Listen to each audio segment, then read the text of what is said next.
dose of Lord Murphy Costigan. What a fantastic present. A gift. A marvellous gift for wrestling fans.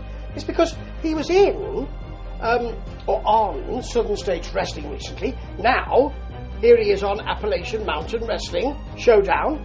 Programme number 9. I've missed a few, has to be said. Even though I knew, although I knew, that Lord Murphy Costigan was a champion. Not the main champion. That's Marty Clay, but a champion. Is he the Southern champion? I think he is, isn't he? Maybe he can tell me. Anyway, he makes a very good point that he'd like to be seen as the number 1 contender to Clay's number 1 number 1 title. Yes, his main title. And he's quite right. After all, he is it's like if you're the Intercontinental titleist, you probably want to look at the main title, don't you? And so he wants to, and so he should. There's quite a lot of cross-pollination this week from Southern States Wrestling, because we're going to have Beau James next week. Handsome Beau James later on. And he will come with a whip. Blimey. My word, it's scary stuff. First, though, we have Zodiac the Mystic, whose hand is on fire. I think he's got it under control as he arrives, versus Zach Apollyon. Zach Apollyon's a big guy, but Zodiac's large as well and now unmasked. He lost the mask in a stipulation recently, and he's carried on with that. He's not put it back on or come back under a mask as Zodiac the Dristic, something like that. Anyway, we start with an arm wringer, which is sold well by Zach, and there's a new CEO apparently to, I suppose, battle with Bobby Blaze, who is the general manager. The new CEO is Tony Presley, who doesn't appear to be a good guy. He appears to be someone who is very keen on Lord Murphy Costigan's work, and I heartily endorse that. Anyway, back to this match. There's a shoulder block. No one moves. They're both big dudes. In fact, Zodiac might be bigger. And then Zodiac is put down with a clothesline, and Apollyon manhandles him for a while, actually. It's a spine buster for a 2 count, but then there are 3 Zodiac punchlines. Not a clothesline, not a punch, a punchline. And a ripcord clothesline. His finishing manoeuvre is the heart punch, which I always love to see. But he can't pull that one out because Apollyon bites him. So he goes for the Asiatic spike to the neck. Unfortunately, we can't see it because it's the blind side of the hard cam, or the roving cam. So by the time that the person's got round, it's all finished. Can't see it. I'm sure it was great, and we are told about it by commentary, but couldn't see it.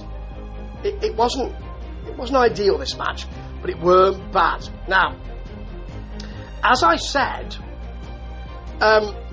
Presley wants to talk to Murphy, the Lord, with Ace Carmichael as well, who's his mate, and they go into the dressing room, or the office, dressing room, locker room, to talk.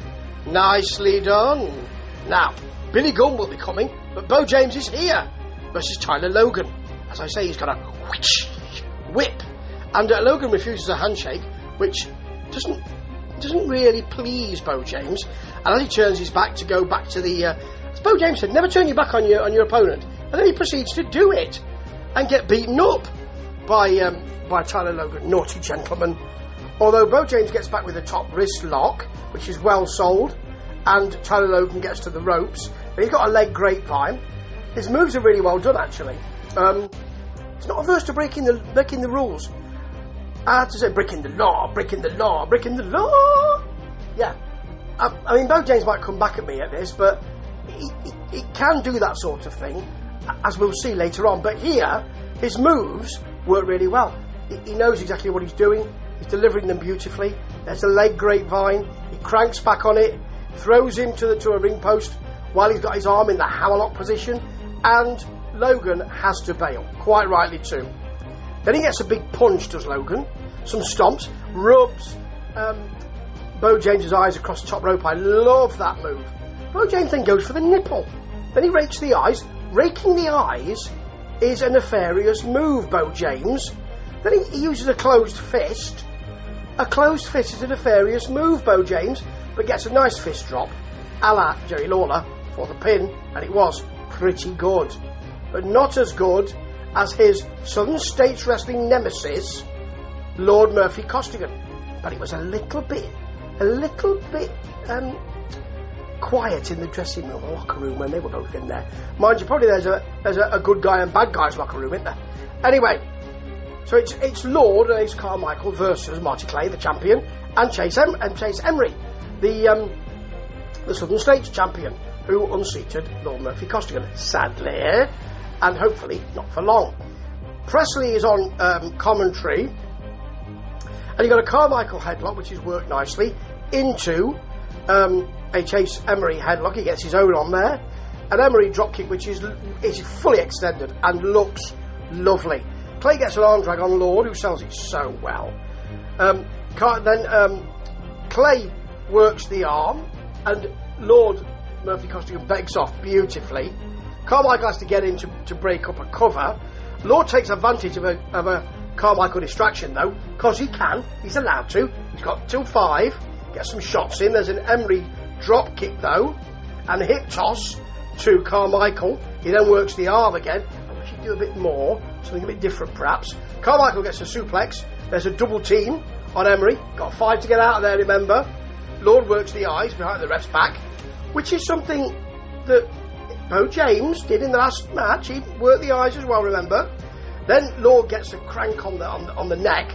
Carmichael takes over with a similar crank, which is brilliant, and I love the way that Lord Murphy Costigan pulls on the a little bit apparent ears of Marty Clay from the apron. Love that. There is it's great, so entertaining. There is a hot tag from Marty Clay, some slams, a double suplex from Clay and Emery, and then you've got Clay jumping over the top onto Carmichael. Back in the ring, Chase Emery stomps Lord. Lord gets a jawbreaker. Then you've got Kyle Maggard is out to really remonstrate with Presley, who had banned him from the building, I think.